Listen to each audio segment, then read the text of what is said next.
Bismillahirrahmanirrahim. Assalamu alaikum dear students. I hope all of you are well.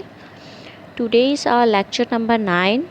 Course is Pharmacognosy 41718 Basic Lab.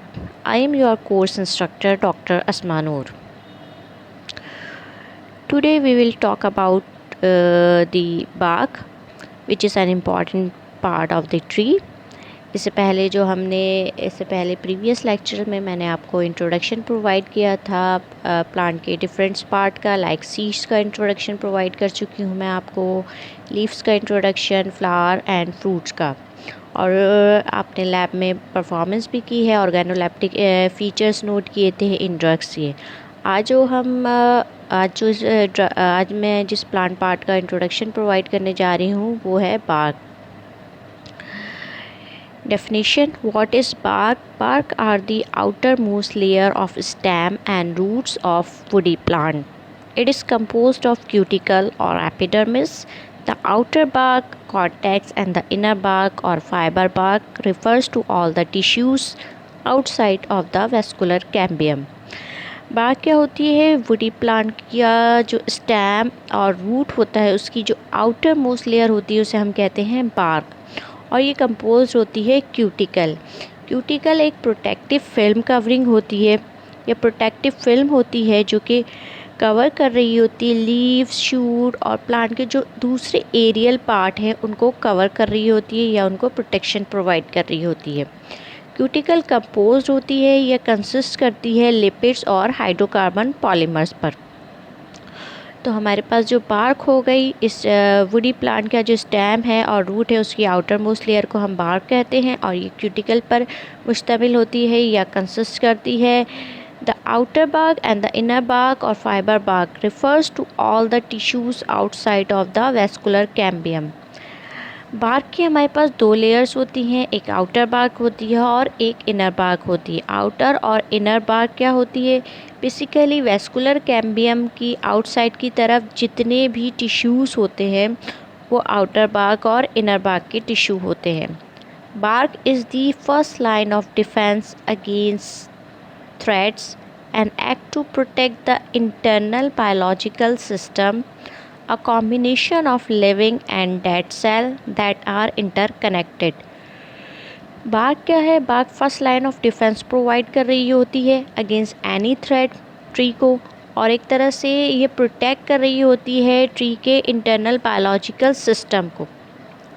Internal biological system में living cell भी आते हैं और non living cell भी आते हैं, यानी कि डेड सेल आते हैं, और लिविंग और नॉन लिविंग सेल का जो कॉम्बिनेशन है वो इंटरनल बायोलॉजिकल सिस्टम बना रहा होता है, और ये लिविंग और नॉन लिविंग सेल एक दूसरे के साथ इंटरकनेक्टेड होते हैं। How many layers of bark? There are basically two layers of bark, the inner bark that is called periderm and the outer bark that is called rhytidome. Periderm, the inner bark which is older stem is living tissue, include the innermost area of the periderm. The periderm forms the phloem, cambium, which serve as a lateral meristem. Periderm replaces the epidermis and act as a protective covering. जो inner bark होती है उसे हम periderm कहते हैं, और ये living tissue पर मुश्तमिल होती है, और ये इनर मोस्ट एरिया बना रही होती है बार्क का। जो पेरिडर्म है वो फॉर्म करती है फ्लोजिन यानी कि कॉर्क कैम्बियम को, जो कि एक्ट कर रही होती है, ये सर्व कर रही होती है as a lateral meristem. Periderm replace कर देती है एपिडर्मिस को और एज अ प्रोटेक्टिव कवरिंग के तौर पर एक्ट करती है। Rhytidome, the outer bark on tree which lies external to the last form periderm is called rhytidome, composed of mostly dead cell and produced by the formation of multiple layers of periderm, cortical and phloem tissue. It is the most distinctive and thickest generally at the trunk or bole, the area from the ground where the main branching start of the tree. राइटिडोम क्या है? जो outer bark होती है tree की, जो कि सबसे यानी कि पेरिडर्म पेरिडर्म की जो सबसे लास्टली फॉर्म हो रही होती है पेरिडर्म, वो the outer bark on tree which lies external to the last form periderm is called rhytidome. सबसे आउटर जो लेयर होती है या आउटर बार्क होती है उसे हम कहते हैं राइटिडोम कहते हैं। और राइटिडोम या outer bark basically dead cells पर मुश्तमिल होती है और ये कंपोज होती है बहुत सारी लेयर्स पर। इसमें हमारे पास पेरिडर्म की लेयर भी आ जाती है, कॉर्टिकल की लेयर भी आ जाती है और फ्लोएम टिश्यूज़ की लेयर भी आ जाती है। ये एक डिस्टिंक्टिव एरिया बना रही होती है, या आप कह सकते हैं प्लांट की जो ट्रंक है उसका थिकेस्ट एरिया बना रही होती है, क्योंकि बहुत सारी लेयर्स होती हैं। या बोल का थिकेस्ट एरिया बना रही होती है ट्री के। अब बोल क्या है? बोल बेसिकली ग्राउंड के वो एरिया होता है जहाँ से क्या है, ग्राउंड के करीब ही, the area from the ground, या ग्राउंड के नज़दीक ही, ज़मीन के नज़दीक वो एरिया होता है जहाँ से ब्रांचिंग स्टार्ट हो रही होती है। अब हम कंपेयर कर लेते हैं दोनों लेयर को। पेरिडर्म इनर बार्क कहलाती है, राइटिडोम आउटर बार्क कहलाती है। पेरिडर्म लिविंग टिश्यू पर मुश्तमिल होती है, राइटिडोम नॉन लिविंग या डेड सेल्स पर मुश्तमिल होती है। पेरिडर्म क्या है, एज अ प्रोटेक्टिव कवरिंग के तौर पर एक्ट कर रही होती है। राइटिडोम मल्टीपल लेयर से फॉर्म हो रही होती है। इसमें पेरिडर्म की लेयर आ जाती है, कॉर्टिकल की लेयर आ जाती है, फ्लोएम टिश्यूज़ की लेयर आ जाती है। Some species have very thick outer bark and thin inner bark, while others show the opposite trend. A thick outer bark and thin inner bark shift the balance in favor of a more passive kind of defense. As dead tissues cannot react against threats but rely solely on its constitution, texture, and chemical makeup. कुछ species हैं जिनमें outer bark thick होती है और inner bark thin होती है, जबकि कुछ स्पीशीज़ में इसका अपोजिट ट्रेंड होता है, यानी कि आउटर बार्क थिन होगी और इनर बार्क थिक होगी। जब आउटर बार्क थिक होती है और इनर बार्क थिन होती है तो इसकी वजह से क्या है, जो डिफेंस होता है अगेंस्ट एनी थ्रेट, क्या है वो एक तरह से, क्योंकि आउटर बार्क क्या है, थिक है, इसका मतलब है आउटर बार्क थिक है तो वो डेड टिश्यूज़ पर मुश्तमिल है। अब जब डेड टिश्यूज़ होंगे तो डिफेंस अगेंस्ट एनी थ्रेट इतना अच्छा नहीं होगा। तो हम ये कह सकते हैं कि dead tissues can not react against any threat. तो ये बेसिकली डिपेंड करेगा कम्प्लीटली क्या है, बार्क की कॉन्स्टिट्यूशन पर, उसके टेक्सचर पर, उसकी केमिकल मेकअप पर। जब ट्री की आउटर बार्क थिक होगी तो डिफेंस इतना अच्छा नहीं होगा। तो डिफेंस पर्पस या डिफेंस के लिए जो ट्री कम्प्लीटली या सोली रिलाई करेगा उसकी बार्क की कॉन्स्टिट्यूशन पर, उसके टेक्सचर पर और उसकी केमिकल मेकअप पर। On the other hand, a thick inner and thin outer bark suggest a more dynamic strategy, where the living cell of the phloem inner bark may play a greater role in defense by actively responding to the threat or and in a greater capacity to store water. दूसरी तरफ आ जाते हैं, अगर inner bark thick हो और outer bark thin हो। अब outer bark thin है तो इसका मतलब है कि आउटर बार्क में लिविंग सेल मौजूद है, यानी कि पेरिडर्म आप कह सकते हैं आउटर बार्क में लिविंग सेल मौजूद है। लिविंग सेल मौजूद हैं तो वो जो लिविंग सेल्स हैं फ्लोएम के या इनर बार्क के, वो एक तरह से एक्टिवली रिस्पॉन्ड करेंगे किसी भी थ्रेट के अगेंस्ट में। इसके अलावा जब इनर बार्क थिक होगी और आउटर बार्क थिन होगी तब क्या है, प्लांट में या ट्री में ग्रेटर कैपेसिटी होगी कि वो वाटर को स्टोर कर सके। Different shapes of bark, there are many shapes of bark like flat, it may be quite flat and very thick, for example choleric। Flat क्या होती है, ऐसी बार्क होती हैं जो कि बिल्कुल फ्लैट होती हैं और थिक होती हैं। इसकी एग्जांपल हमारे पास क्यूलैरिक की आ जाती है। Curve, it may be curved and slightly concave on the inner side, that is wild cherry. Curved bark ऐसी बार्क होती हैं जो क्या है, कर्व्ड होती हैं और अंदर की तरफ से स्लाइटली हल्की सी कॉन्केव होती हैं। इसकी एग्जाम्पल हमारे पास आती है वाइल्ड चेरी।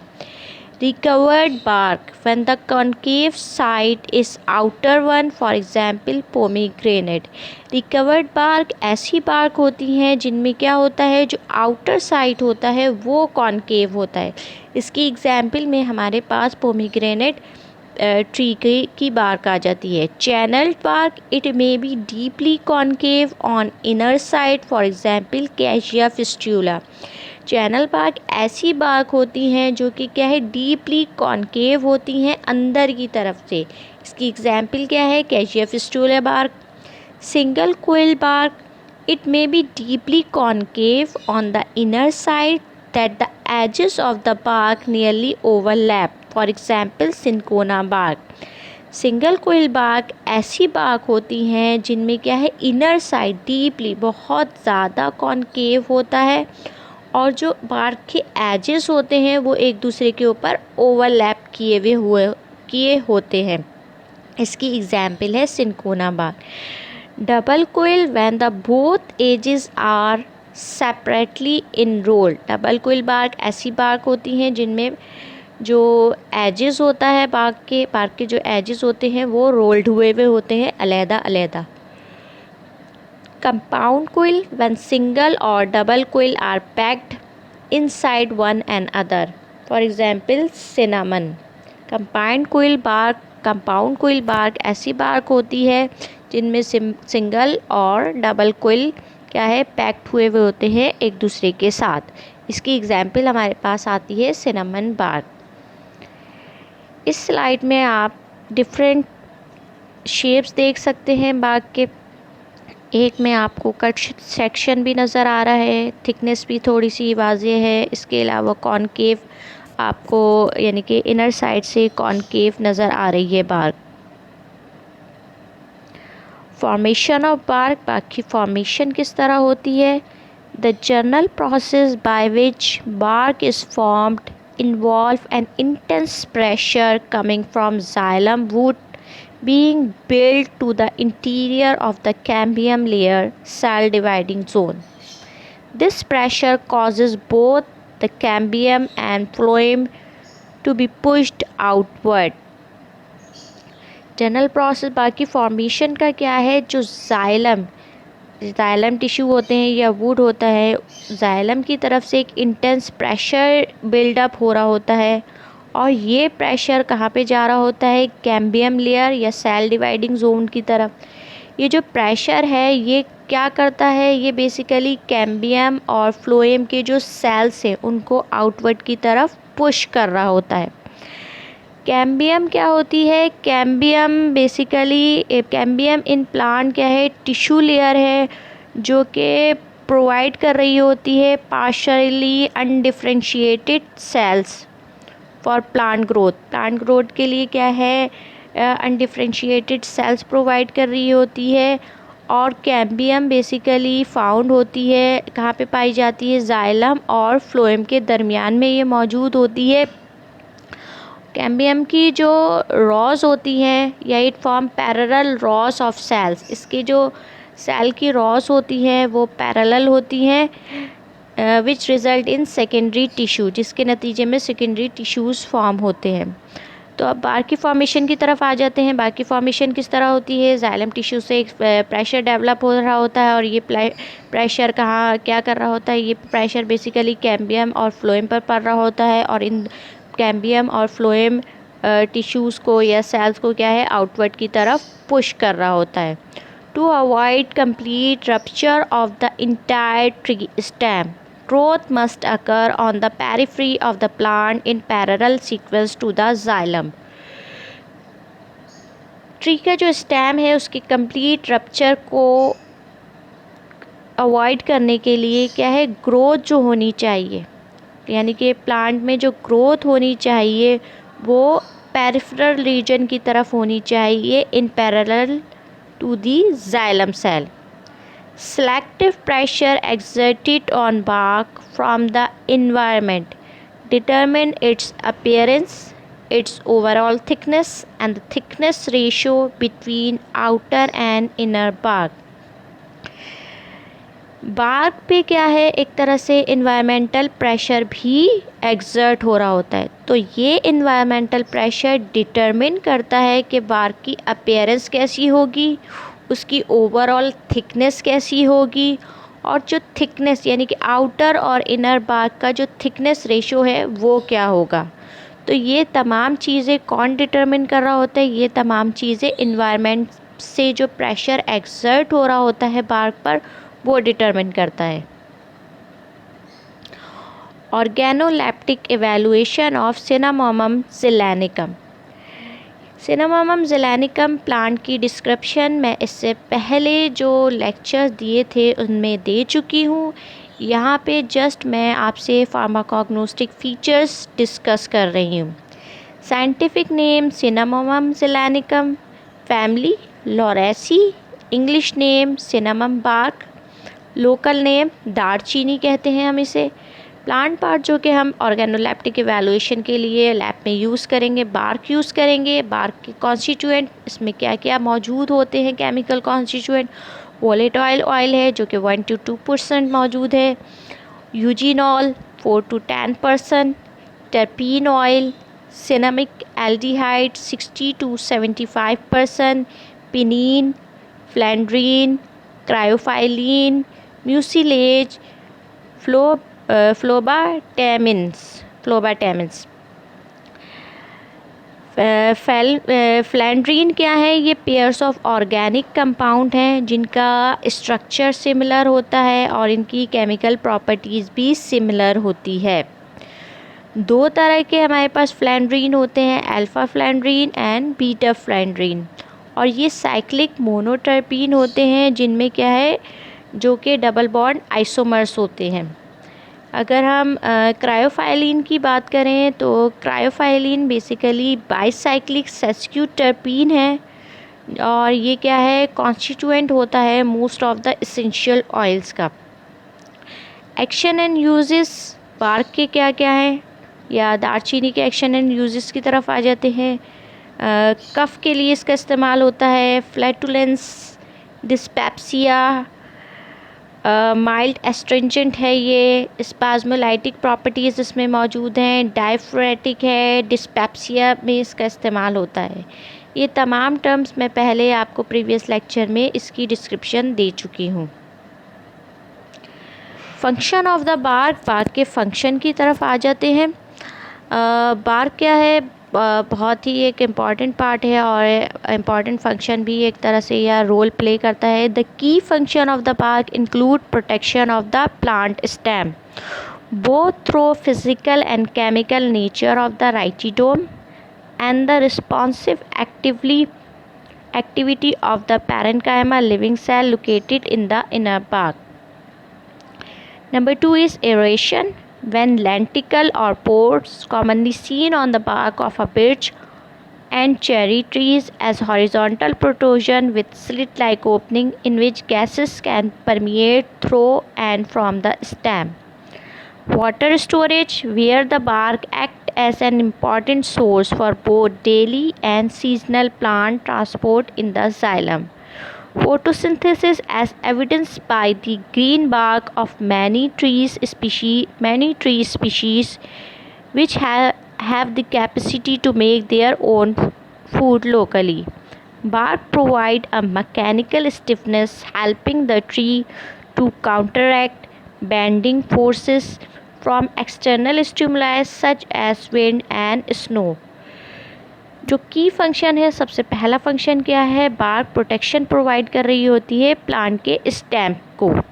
सेकंड जो फंक्शन है एरेशन, एरेशन का मतलब ये है कि बार्क में स्लिट लाइक ओपनिंग्स, कुछ ट्रीज़ की बार्क ऐसी होती हैं जिसमें स्लिट लाइक ओपनिंग होती है और इन ओपनिंग के थ्रू क्या है, गैसियस एक्सचेंज हो रहा होता है।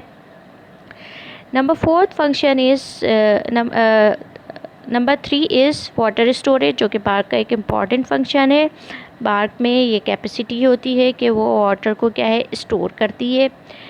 Number 4 is photosynthesis. Photosynthesis basically जो फोटोसिंथेसिस का प्रोसेस है वो लीव्स में हो रहा होता है, लेकिन कुछ ट्री स्पीशी ऐसी हैं जिनकी बार्क क्या है ग्रीन कलर की होती है, तो उनमें भी ये कैपेसिटी होती है कि उनमें भी क्या है फोटोसिंथेसिस का प्रोसेस हो रहा होता है और वो फूड प्रिपेयर कर रहे होते हैं। बार्क मैकेनिकल स्टिफनेस प्रोवाइड कर रही होती है प्लांट को, यानी कि जब बहुत ज़्यादा हवा तेज़ चलती है तो एक तरह से मैकेनिकल स्ट्रेंथ प्रोवाइड कर रही होती है। तो ये थे फंक्शन ऑफ बार्क।